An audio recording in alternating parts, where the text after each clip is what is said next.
Hello viewers, last class में हमने HCF और एलसीएम निकालना सीखा था यूजिंग प्राइम फैक्टराइजेशन मेथड। आज एक स्टेप और आगे बढ़ते हुए इस क्वेश्चन को सॉल्व करते हैं जो कि आपके एनसीईआरटी एक्सरसाइज में ये क्वेश्चन दिया गया।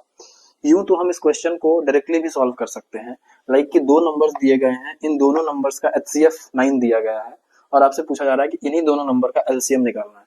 तो लास्ट वीडियो में जैसा हमने एचसीएफ और एलसीएम निकालना सीखा था उसके अकॉर्डिंग हम लोग सिंपली इसको निकाल सकते हैं, बट यहाँ पे आज हम लोग एक दूसरे तरीके से एक जो आइडेंटिटी है शॉर्ट ऑफ जिसके हेल्प से जिसका यूज करके हम लोग क्वेश्चन को सॉल्व करेंगे, और वो आइडेंटिटी ऐसा है जो आप बहुत इजीली सॉल्व कर सकते हैं, इजीली अप्लाई कर सकते हैं। वहां पे हमें प्राइम फैक्टराइजेशन करने की एज सच रिक्वायरमेंट नहीं होगी। ओके, तो आइए देखते हैं कि क्या है वो आइडेंटिटी और कैसे हम उसको यहाँ पे अप्लाई कर सकते हैं। ओके, तो फर्स्ट थिंग कि जब कभी भी ऐसा दिया हो कि एचसीएफ दो नंबर्स का गिवन हो और एलसीएम उन्हीं दोनों नंबर्स का हमें फाइंड करना हो, या फिर एलसीएम गिवन हो दो नंबर्स का और उन्हीं दोनों नंबर्स का एचसीएफ फाइंड करना हो, इन बोथ द केसेस हम लोग उसी आइडेंटिटी का यूज करेंगे। प्लीज नोट दैट कि हम सिर्फ ये दो नंबर्स के केस में ऐसा आइडेंटिटी यूज कर सकते हैं जो अभी हम जानने वाले हैं। ओके, जब तीन नंबर हो या उससे ज्यादा नंबर्स हो तो उस केस में ये आइडेंटिटी वैलिड नहीं होगा। ओके, तो आइए जानते हैं कि क्या है वो आइडेंटिटी। आइडेंटिटी इज कि जब कभी भी हमें एचसीएफ ए कॉमा बी मींस दो इंटीजर्स दिए गए हैं, इसको एलसीएम उन्हीं दोनों नंबर्स का, मतलब दो नंबर्स का एचसीएफ और उन्हीं दोनों नंबर्स का एलसीएम, इसको मल्टीप्लाई करते हैं तो हमें जो रिजल्ट मिलेगा वो उन दोनों नंबर्स का प्रोडक्ट मिलेगा। ओके, इस आइडेंटिटी का हमें यूज करके इस क्वेश्चन को सॉल्व करना है। तो यहाँ पे जैसे कि ए की जगह पे हम 306 लिखेंगे और बी की जगह पे 657 लिखेंगे। तो अब यहाँ देखिए 306 ये ए हो गया और ये बी हो गया। ओके, तो उस हिसाब से हमारे पास इसकी जो वैल्यू गिवन है दिस इज 9, तो 9 लिख दिया multiplied by LCM of equals to, अब ये दोनों नंबर्स को हम लोग सिंपली मल्टीप्लाई कर देंगे। ओके, और ऐसा करने के बाद हमारे पास जो रिजल्ट आएगा वो ये होगा डिवाइडेड बाई 9। ओके, और यहां से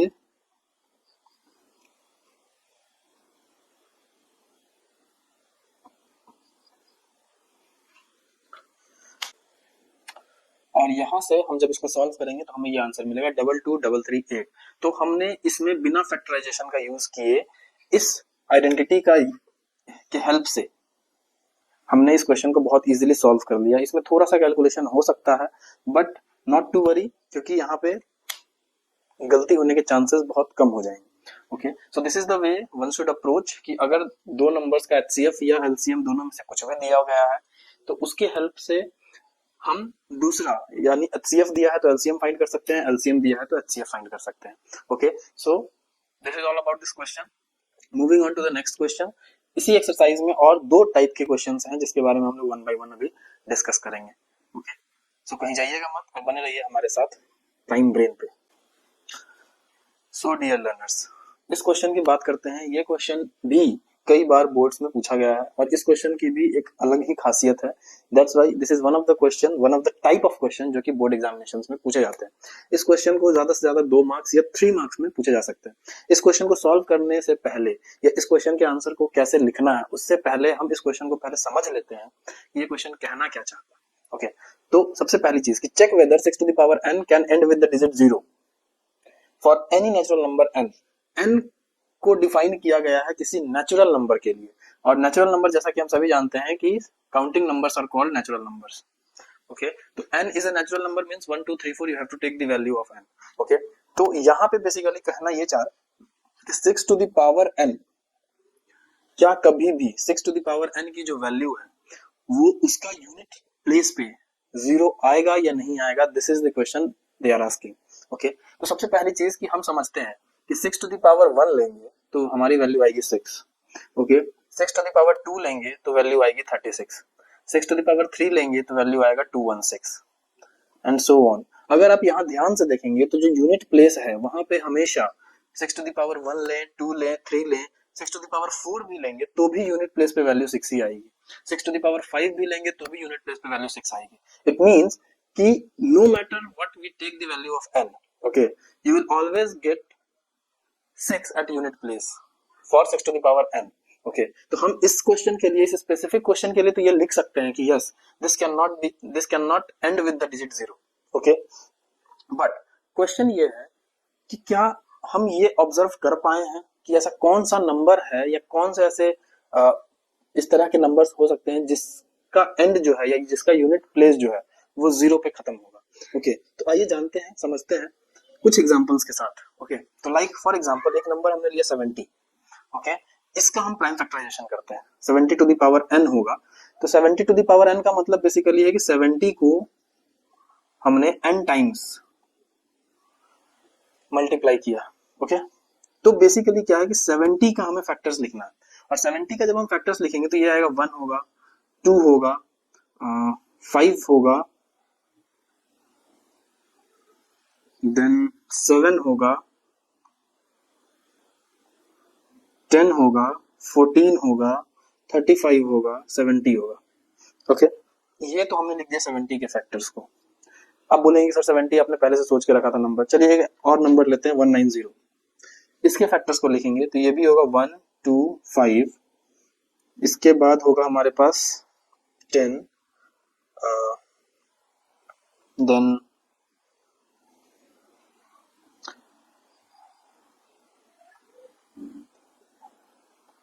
38, देन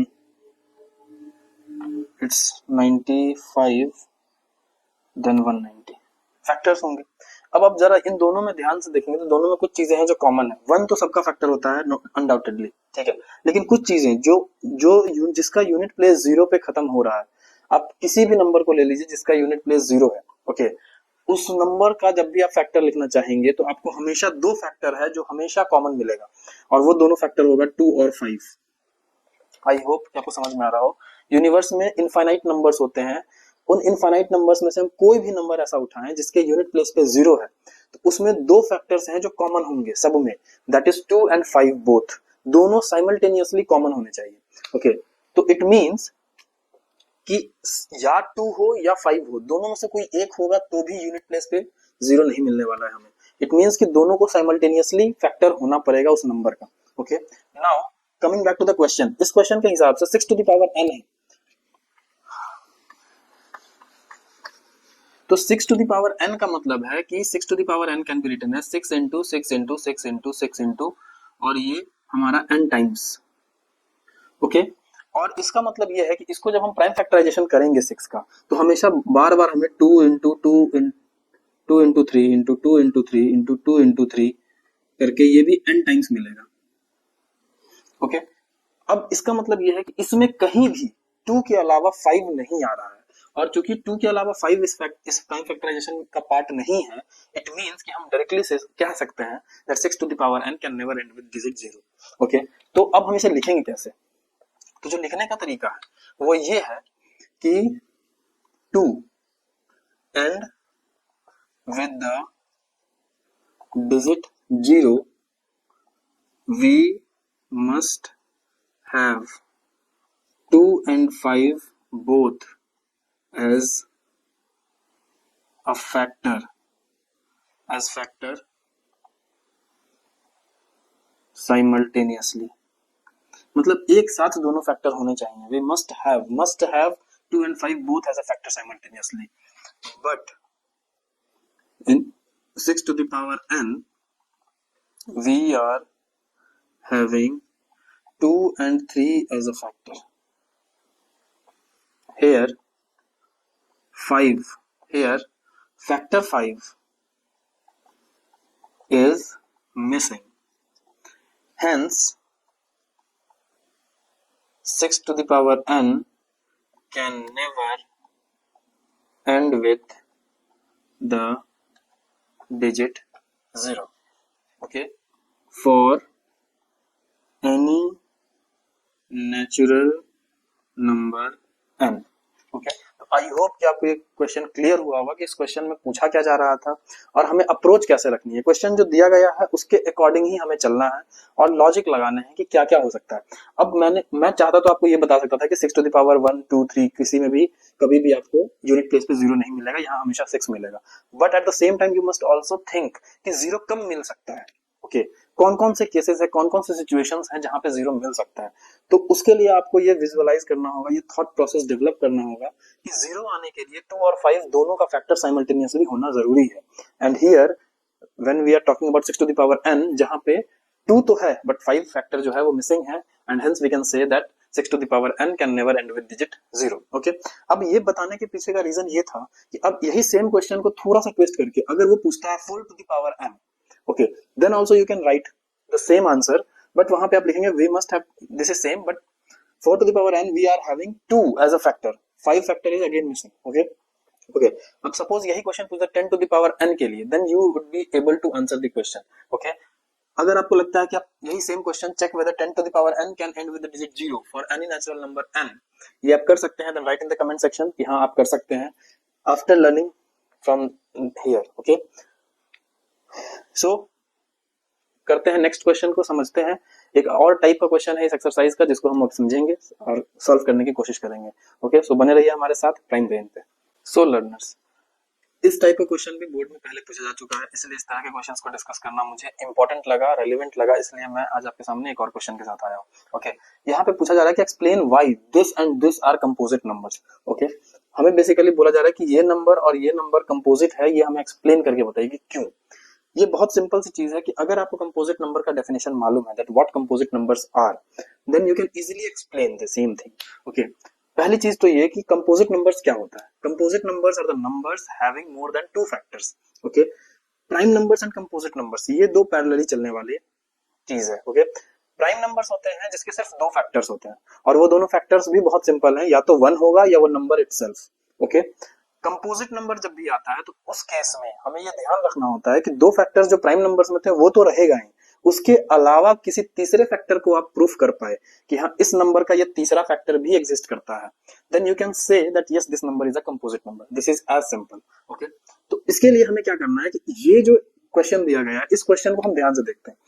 इस वाले पार्ट को मैं सॉल्व करके बताऊंगा and it's your work to solve this part and write in the comment section कि whether this is a composite number or not, और अगर है तो क्यों है ये आप एक्सप्लेन करेंगे। ओके, इस वाले पार्ट में क्या है कि मुझे ये देखना है कि क्या इसमें 1 और 1 के अलावा जो ये नंबर खुद है, ये 2 फैक्टर्स तो ऑलरेडी हैं, लेकिन इन दोनों फैक्टर्स के अलावा क्या कोई तीसरा फैक्टर इस नंबर के लिए एग्जिस्ट करता भी है या नहीं करता है। ओके, अब पॉइंट ये है कि हम सबसे पहले समझते हैं कि इसमें कितने टर्म्स दिए गए। ये जो एक्सप्रेशन लिखा गया है इस एक्सप्रेशन में नंबर ऑफ टर्म्स कितने हैं। ओके, वो हमें पता चलेगा। यहाँ 2 टर्म है, एक टर्म ये है, दूसरा टर्म ये है, 2 टर्म्स। अगर आपने मैथमेटिक्स के बेसिक्स को जाना है तो समझ में आएगा कि एक्सप्रेशन में टर्म्स को बाइफरकेट एडिशन या सब्ट्रैक्शन करता है। ओके, तो जितनी जगह एडिशन लिखा हुआ है इसका मतलब वो अलग अलग टर्म्स, मतलब टर्म्स डिवाइड कर रहा है। तो ये टर्म 1 है, ये टर्म 2 है। Okay, now what is common in both the terms, दोनों टर्म्स में कॉमन क्या है, 13। हमने 13 को साइड कर लिया। अब जो कॉमन साइड किया तो उसके बाद हमारे पास बचा क्या, यहाँ पे बच रहा है 7 into 11, तो हमने लिखा 7 into 11 प्लस ये 13 जब कॉमन लेके बाहर किया तो 13 के साथ 1 मल्टीप्लाइड था, तो यहाँ पे हमने 1 लिख दिया। Okay, and from here we can write that from here, यहाँ से हम देख पाएंगे कि इस वाले एक्सप्रेशन का 3 फैक्टर हमें दिख रहा है। कौन कौन सा, एक तो 1 जो कि ऑलरेडी हम जानते हैं, दूसरा ये नंबर खुद, और तीसरा फैक्टर जो 13 है, या फिर ये वाला पार्ट, एक ये फैक्टर एक ये फैक्टर, मतलब टोटल 4 फैक्टर्स हमें दिख रहे हैं, लेकिन मिनिमम 3 फैक्टर्स हमें प्रूफ करने होते हैं। ओके, तो हम यहाँ लिखेंगे since minimum factors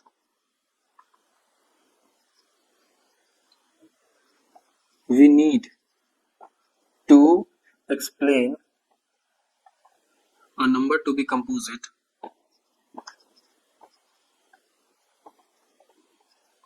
is 3। Okay, मतलब ये कि जो मिनिमम फैक्टर हमें चाहिए, कितने नंबर ऑफ फैक्टर्स चाहिए, minimum number of factors, minimum number of factors we need to explain a number to be composite is 3, क्योंकि 2 होगा तो प्राइम नंबर होगा, लेकिन मिनिमम हमें 3 फैक्टर्स चाहिए। Here in this case, here for the expression 7 into 11 into 13 plus 13, we are having minimum 3 factors. हमें 3 factors minimum मिल रहे हैं. कौन कौन से? एक तो 1, दूसरा नंबर इटसेल्फ एंड और तीसरा होगा 13. एक फैक्टर हमें ये मिल रहा है. ओके, मिनिमम ये मिल रहे हैं. For the expression this we are having minimum 3 factors, 1 number itself and 13. इसका मतलब ये नहीं कि बस इतना ही मिल रहा है, इसके अलावा भी मिलेगा, but we need not to write here. सारे फैक्टर्स लिखने की जरूरत नहीं है, बट हमें सिर्फ एक्सप्लेन करना है कि ये कंपोजिट नंबर है, तो हमने मिनिमम 3 फैक्टर्स लिखा और दैट्स इट, हमारा काम हो गया. Okay, so this is the way one should approach these questions. बहुत सिंपल तरीका है, हमें सिर्फ डेफिनेशन पे स्टैंड आउट करना है. अपने डेफिनेशन को समझ रखा है, बेसिक्स अगर आपकी क्लियर है, then you can easily write down your answers. Okay, so बहुत सारी चीजें ऐसी होती है जो you need not to memorise. Okay, mug up नहीं करना है, आपको चीजें समझनी है सो दैट कि आप एग्जाम में उसको करेक्टली प्रोड्यूस कर सकें. Okay, so this is all about this question and I hope कि आपको जितना अभी तक बताया गया है रियल नंबर्स टॉपिक से रिलेटेड कुछ चीजें वो काफी क्लियर हुई होंगी. एंड आई बिलीव कि आप इस तरह के कंटेंट को पसंद कर रहे होंगे. सो if you really like the content then kindly hit the like, share and subscribe button so that कि हमें मोटिवेशन मिलता रहे और हम भी आपके लिए इसी तरह से वीडियोस बनाते रहें. सो मिलते हैं नेक्स्ट वीडियो में. Till then take care of yourself and thank you very much for your attention.